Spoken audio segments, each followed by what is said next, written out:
പറയാനുള്ള ഹദീസ് മനസ്സിലാക്കാതെയല്ല പറഞ്ഞത്. എന്റെ ശ്രോതാക്കൾ മനസ്സിലാക്കണം. ഞാൻ ആദ്യം തന്നെ പ്രയോഗിച്ച പദം എന്താണ്? ലോകത്തുള്ള ആർക്കും അവരുടെ പ്രശ്നങ്ങൾ പറയാനും അത് പരിഹരിക്കാനും ഉള്ള തെളിവാണ് ഈ ഹദീസ് എന്ന് പറഞ്ഞിട്ടുണ്ടോ എന്നാണ്. ഉണ്ടെങ്കിൽ അത് വിശദീകരിക്കേണ്ടിയിരുന്നു. വിശദീകരിച്ചിട്ടില്ല. വിശദീകരണത്തിൽ ചോദ്യത്തിൽ അത് കാണാത്തത് കൊണ്ട് തന്നെ മറുപടി പറയേണ്ട ബാധ്യത നമ്മെ സംബന്ധിച്ചിടത്തോളം ഇല്ല. ഞാൻ പറഞ്ഞു, ഇവിടെ ശിർക്കാണ് എന്ന് അല്ലാഹു സുബ്ഹാനഹു വ തആല പഠിപ്പിച്ച കാര്യം അല്ലാഹുവിനോട് മാത്രം പ്രാർത്ഥിക്കുക എന്ന തൗഹീദ്, അതാണ് അമ്പിയാക്കളുടെ മാർഗം, അതാണ് അസ്റഫുൽ ഖൽഖിന്റെ മാർഗം, അതാണ് സ്വഹാബികളുടെ മാർഗം. അതിന് വിരുദ്ധമായ ഒരു തെളിവായി ഇത് ഹാജരാക്കാൻ കഴിയുമോ? പ്രാമാണികമായി, അങ്ങനെ പ്രാമാണികമായ തെളിവായി ഹാജരാക്കിയാലേ അതിന് മറുപടി പറയേണ്ട ബാധ്യതയുള്ളൂ. പ്രമാണബന്ധിതമായി നാം വ്യവസ്ഥയിൽ എഴുതിയതുപോലെ ഇത് തെളിയിച്ചാലേ ആ ചോദ്യത്തിന് മറുപടി പറയേണ്ട ബാധ്യത എനിക്കുള്ളൂ. അതുകൊണ്ട് സനദുകൾ, അതിന്റെ വ്യത്യസ്തമായ സനദുകൾ, വ്യത്യസ്തമായ മത്തിനുകൾ, അത് വായിക്കുക, പൂർണ്ണമായി വായിക്കുക, പൂർണ്ണമായി വായിക്കുക.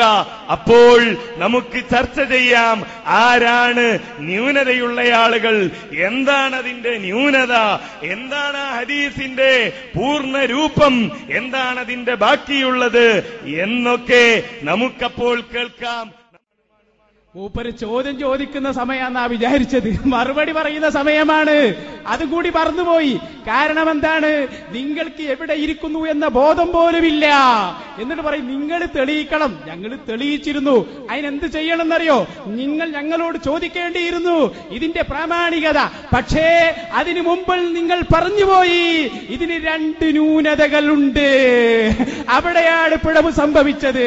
വലിയാള് പറഞ്ഞു കൊടുത്തിട്ടാണ് സംഭവമൊക്കെ ശരിയാണ്. പക്ഷേ എവിടെയാണ് ആ ന്യൂനത? പറഞ്ഞോ.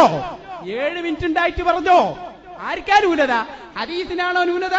ഹദീസിന്റെ സനദിലുള്ള ഏത് റാവിക്കാണ് ന്യൂനത? പറയണം. നിങ്ങൾ പറയണം.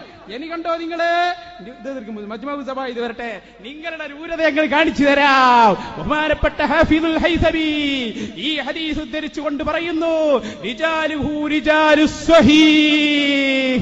ഇതിന്റെ പരമ്പര വളരെ സ്വീകാര്യോഗ്യമായ സ്വഹീഹുൽ ബുഖാരിയിലും സ്വഹീഹ് മുസ്ലിമിലുള്ള ആളുകളുടെ പരമ്പര കൊണ്ട് സ്ഥിരപ്പെട്ട ഹദീസാണ്.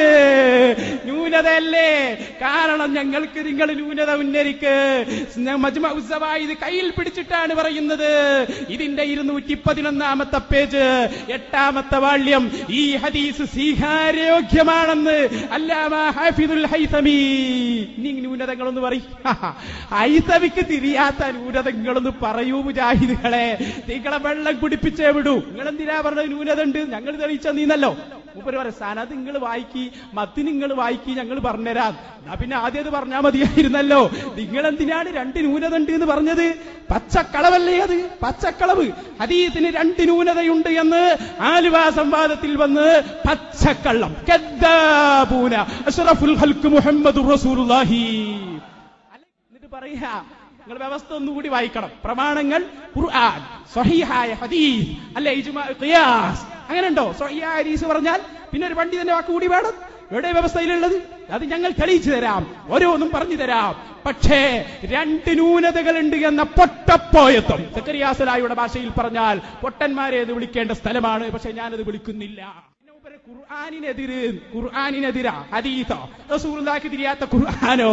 അവിടെയാണ് ഞാൻ സക്കറിയാ സലായിയുടെ പുസ്തകം വായിക്കുന്നത്. അഹ്ലുസ് സുന്നത്തി വൽ ജമാഅയുടെ വിശ്വാസം. എന്താ സക്കറിയാ സലായി പറഞ്ഞത്? ആരെങ്കിലും ഖുർആനിലോ സുന്നത്തിലോ വൈരുദ്ധ്യമുണ്ടെന്ന് വാദിച്ചാൽ, അതല്ലെങ്കിൽ ഖുർആനും സുന്നത്തും പരസ്പര വിരുദ്ധമാണെന്ന് വാദിച്ചാൽ, അതവന്റെ ദുഷിച്ച ചിന്തയും മനസ്സിന്റെ വക്രതയും മൂലമാണ്. സക്കറിയാ സലായിയാണ് പറയുന്നത്. അതിനാൽ അവൻ അല്ലാഹുവിലേക്ക് ഖേദിച്ചു മടങ്ങുകയും തന്റെ വഴികേടിൽ നിന്ന് വിട്ടു നിൽക്കുകയും ചെയ്യട്ടെ. നല്ല ഉപദേശമാണ്. അതുകൊണ്ട് സ്വീകരിച്ചോളൂ. ന്യൂനത എവിടെ? ന്യൂനത എവിടെ? പിന്നെ ന്യൂനത ന്യൂനതയുണ്ട് എന്ന് പറഞ്ഞില്ലേ എന്നാണ്. ന്യൂനതയുണ്ടെന്ന് ഞാൻ ഇപ്പോഴും പറയുന്നു. അതാ ഞാൻ പറഞ്ഞത്. ഇപ്പൊ ഇബ്നു അസാക്കിർ വിട്ട് മജ്മുഉൽ സവായിദിലേക്ക് വന്നല്ലോ. ഇത് വന്ന സനദുകൾ നിങ്ങൾ വായിക്ക്. അത് വന്ന ഒരു സനദിലും ന്യൂനതയില്ല എന്ന് പറഞ്ഞ് വായിക്കാൻ നിങ്ങൾക്ക് കഴിയണം. അപ്പൊ ഞങ്ങൾ തെളിയിക്കും ഏതാണ് ന്യൂനത, എന്താണ് ന്യൂനത. ഞാൻ അപ്പോഴും പറഞ്ഞു, നിങ്ങൾ വായിക്കാത്ത സനദുണ്ടെങ്കിൽ നിങ്ങൾ അതുമായി ബന്ധപ്പെട്ട് വന്ന സനദുകൾ അത് മുഴുവൻ വായിച്ച് അതിലൊന്നും ന്യൂനതയില്ല എന്ന് നിങ്ങൾ തെളിയിച്ചാൽ ന്യൂനതയുണ്ടെന്ന് ഞങ്ങൾ പറഞ്ഞ സനദ് ഏതാണെന്ന് ഞങ്ങൾ തെളിയിക്കും. ഒന്ന്. രണ്ടാമത്തേത്, മത്നുകൾ വായിക്കണം. അത് വ്യത്യസ്തമായ സനദുകളിലൂടെ വന്ന മത്നുകൾ പൂർണ്ണമായി വായിക്കണം. അതാണ് വിശദീകരിക്കാൻ കഴിയാത്തത്. നിങ്ങൾ വിശദീകരിച്ചാൽ, സനദുകൾ വിശദീകരിച്ചാൽ, മത്നുകൾ വിശദീകരിച്ചാൽ ന്യൂനത എന്തെന്ന് അപ്പോൾ പറയും. അതിനു മുമ്പായി ഇത് ഇസ്തിഗാസക്ക് തെളിവാണ്. ലോകത്തെല്ലാവർക്കും അല്ലാഹുവിന്റെ റസൂലിനോട് ചെന്ന് സഹായം തേടാനുള്ള തെളിവാണെന്ന് നമ്മുടെ വിഷയവുമായി ബന്ധപ്പെട്ട വാദത്തിൽ മുജാഹിദുകൾക്ക് വിരുദ്ധമായ തെളിവായി പ്രാമാണികരായ പണ്ഡിതന്മാർ വിശദീകരിച്ചിട്ടുണ്ടെങ്കിൽ അതുകൂടി പറയേണ്ട ബാധ്യതയുണ്ട്. ഒച്ചട്ടത് കൊണ്ടൊന്നും ന്യൂനതയാവൂല മൗലവി. ന്യൂനത എവിടെയെന്നാണ് ചോദിച്ചത്. നിങ്ങൾ പറഞ്ഞു കുടുങ്ങിയതല്ലേ. നിങ്ങളുടെ തനി സ്വഭാവം ജനങ്ങൾ കാണുന്നുണ്ട്. അൽഹംദുലില്ലാഹ്, ഈ സംവാദത്തിൽ വെച്ച് ജനങ്ങൾക്കത് കേൾപ്പിക്കാൻ കഴിഞ്ഞു. ഇപ്പൊ മൂപ്പര് ലാസ്റ്റ് പറഞ്ഞ എന്താ, സനദ് വായിച്ചാൽ ന്യൂനത പറയാം. എന്നാൽ കേട്ടോടൂ, അതും വായിക്കാൻ പോവുകയാണ്. നിങ്ങളെ വിടുന്നില്ല. ഇബ്നു അസാക്കിർ വിട്ടിട്ടില്ല. അതുമുണ്ട്, മജ്മുഉസ് സവായിദുമുണ്ട്. കൂടുക. ഇനിയും കേട്ടോ. ഇതേതാണ് കിതാബ് എന്നറിയോ? മുസ്നദ് അബൂ യഅ്ല. ആരുടെ കിതാബാണ്? മഹാനായ ഇമാം അബൂ യഅ്ല, ഹിജ്റ 307 വഫാത്തായ മഹാൻ. ബഹുമാനപ്പെട്ടവരുടെ മുസ്നദാണ് എന്റെ കയ്യിൽ. ഇതിലിതാ ഈ ഹദീസ് 6553ാമത്തെ ഹദീസായി അതാ കൊണ്ടുവരുന്നു. എന്നിട്ട് പറയുന്നു, നിങ്ങളെന്താ പറഞ്ഞത്? ലാ ഇലാഹ ഇല്ലല്ലാഹ് മുഹമ്മദുർ റസൂലുള്ളാഹ് എന്ന് വിശ്വസിക്കുന്ന ആൾ റസൂലുള്ളാഹിന്റെ ഖബറിന്റെ സമീപത്ത് വന്ന് ഉത്തരം ചെയ്യുമെന്ന് പറയില്ല എന്നല്ലേ? എന്ന് ഉത്തരം ചെയ്യും, ഉത്തരം കിട്ടുമെന്ന വിശ്വാസത്തിൽ വിളിക്കുകയില്ല, അത് ശിർക്കാണ് എന്നല്ലേ? നിങ്ങളെ വാദമാണ് പൊളിഞ്ഞിരിക്കുന്നത്. എന്താണ് കേട്ടോ? ഹദ്ദസനാ അഹ്മദ് ഇബ്നു ഈസ. എന്താണ് കുഴപ്പം? അഹ്മദ് ഇബ്നു ഈസക്ക് എന്താണ് കുഴപ്പം? ഹദ്ദസനാ ഇബ്നു വഹബ്. രണ്ടാമത്തെ ആൾ ഇബ്നു വഹബിന് എന്താണ് കുഴപ്പം? അബൂ സുഹർ. എന്താണ് അബൂ സുഹറിന് കുഴപ്പം? അന്ന സഈദുൽ മഖ്ബുരി. എന്താണ് സഈദുൽ മഖ്ബുരിക്ക് കുഴപ്പം? അഖ്ബറഹു അന്നഹു സമിഅ അബൂ ഹുറൈറ റളിയല്ലാഹു അൻഹു. അപ്പൊ അബൂ ഹുറൈറ തങ്ങൾക്ക് കുഴപ്പമുണ്ടോ? നിങ്ങൾ പറയണം. രണ്ട് ന്യൂനതയില്ലേ? എവിടെ ന്യൂനത? രണ്ട് പോയിട്ട് ഒരു പൊട്ടെങ്കിലും തെളിയിക്കാൻ കഴിഞ്ഞോ നിങ്ങൾക്ക്? ഇനി മൗലവി പറയണം, നിങ്ങളുടെ സനദിൽ കുഴപ്പമുണ്ടെന്നല്ലേ? അഹ്മദ് ഇബ്നു ഈസക്ക് എന്താണ് കുഴപ്പം? ഇബ്നു വഹബിന് എന്താണ് കുഴപ്പം? അബൂ സുഹറിന് എന്താണ് കുഴപ്പം? നിങ്ങൾ നോക്കൂ, ഇതൊക്കെ പഠിച്ച പണ്ഡിതന്മാരാണ്. റിജാലുഹു റിജാലു സ്വഹീഹ് എന്നാണ് പറഞ്ഞത്. അതുകൊണ്ട് എന്താണ് സഈദുൽ മഖ്ബുരിക്ക് കുഴപ്പം? ഈ സനദിലുള്ള ആർക്കാണ് പ്രശ്നം? ഇതാണ് പ്രാമാണികപരമായി നിങ്ങളെ മുട്ടുകുത്തിക്കുക എന്ന് പറയുന്നുണ്ട്. നിങ്ങൾ ബേജാറായിട്ട് കാര്യമില്ല. നിങ്ങൾ മനസ്സിലാക്കി. താരീഖ് ഇബ്നു അസാക്കിർ വായിച്ചപ്പോ വളരെ സന്തോഷമായി. ഇതേതോ ഒരു ചരിത്ര കിതാബ് അതികളെ കൊടുക്കാൻ വേണ്ടി കുടുങ്ങി. നിങ്ങൾ ന്യൂനത ഉണ്ട് എന്ന് പറഞ്ഞു, തെളിയിക്കാൻ കഴിഞ്ഞു. ഇവ പറഞ്ഞു സനദ് വായിച്ചാൽ. സനദ് ഞാൻ വായിച്ചു തന്നു. ഹദ്ദസന അഹ്മദ് ഇബ്നു ഈസ ഹദ്ദസന ഇബ്നു വഹബ് അൻ അബീ സുഹർ അന്ന സഈദുൽ മഖ്ബുരി റളിയല്ലാഹു അൻഹു എന്ന് പറഞ്ഞിട്ട് അന്നഹു സമിഅ അബൂ ഹുറൈറ. അബൂ ഹുറൈറ റളിയല്ലാഹു അൻഹു പറയുന്നതായി ഞാൻ കേട്ടു എന്ന് പറഞ്ഞിട്ട് നമ്മുടെ വിഷയം അതിലുണ്ട്.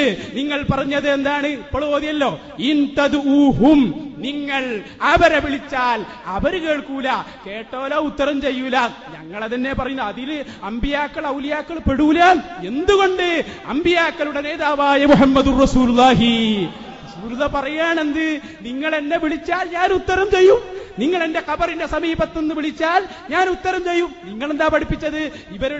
നിങ്ങൾ പറയുന്നത് അവര് കേട്ടാലും ഉത്തരം ചെയ്യൂല, കേൾക്കുമെന്ന് മാത്രമല്ല ഞാൻ ഉത്തരം ചെയ്യുമെന്ന് മുഹമ്മദുർ റസൂലുള്ളാഹി.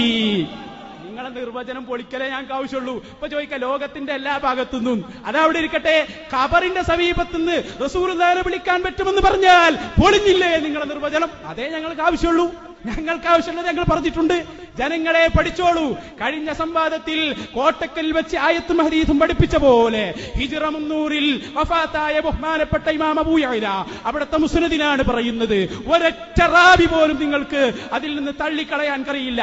അഹ്മദ് ഇബ്നു ഈസ സ്വഹീഹുൽ ബുഖാരിയിലുണ്ട്, ഇബ്നു വഹബ് സ്വഹീഹുൽ ബുഖാരിയിലുണ്ട്, അബൂ സഹർ സ്വഹീഹ് മുസ്ലിമിലുണ്ട്, സഈദുൽ മഖ്ബരി സ്വഹീഹുൽ ബുഖാരിയിലുണ്ട്. വളരെ പ്രശസ്തമായ സനദാണത്. നിങ്ങൾക്കതിനെ തൊടാൻ കഴിയില്ല. അതൊക്കെ പരിശോധിച്ചിട്ടാണ് വന്നത്. നിങ്ങളെ തന്നെയാണ് ഞങ്ങൾ കൊടുക്കാൻ ഉദ്ദേശിച്ചത്. നിങ്ങൾ പറയൂ, ഈ സനദിൽ എവിടെയാണ് രണ്ട് ന്യൂനത?